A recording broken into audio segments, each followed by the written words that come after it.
नन्ही सी गोदावरी की जब शादी हुई, उसकी उम्र भी नन्ही सी ही थी। जी हाँ, मतलब महज 6 साल। ये उम्र भी भला क्या शादी की उम्र होती है? गुड्डी गुड़ियों से खेलने की उम्र। हाँ भाई, ये उस जमाने की बात है जब बाल विवाह चलन में थे, आम थे। तब इस उम्र में भी शादी होती थी। कोई अपराध की श्रेणी में तब बाल विवाह नहीं आते थे। लड़की जब 15-16 साल की हो जाती थी तो उसकी विदाई कर दी जाती थी।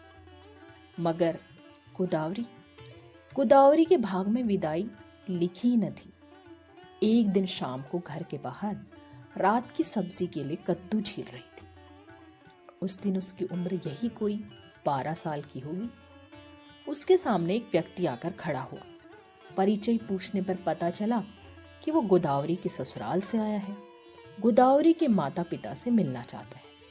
गोदावरी जानने को बड़ी उत्सुक हुई कि आखिर क्या खबर है, मगर आगंतुक सिर्फ उसके माता पिता से ही मिलना चाहता था।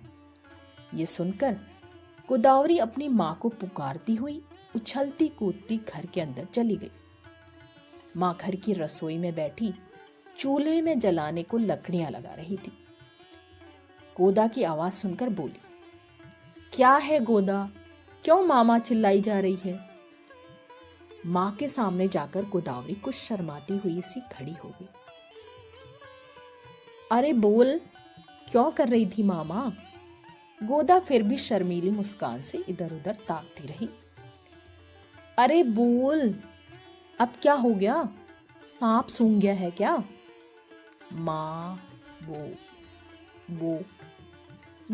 क्या? वो बाहर। गोदा ने बाहर की ओर उंगली से इशारा करते हुए माँ से कहा, बाहर? अरे गोदा, पहेलियां मत बुझा, पता क्या बात है? वो बाहर मेरे ससुराल से कोई आया है। अच्छा, तो सीधे बताती क्यों नहीं? माँ झट से उठ खड़ी हुई। तू चूल्हा संभाल, मैं देखती हूँ कौन है। माँ बाहर चली गई और गोदा चूल्हे के पास बैठ गई और किन्हीं सपनों में खो गई। थोड़ी देर में उसे माँ के वापस आते कदमों की आहट हुई। उसकी धड़कनें और उत्सुकता बढ़ती गई। न जाने माँ क्या कहने वाली है। मगर थोड़ी देर हो गई, माँ बिल्कुल खामोश थी। ये क्या? माँ कुछ बोल क्यों नहीं रही? तभी उसे धम्म की आवाज सुनाई दी। माँ,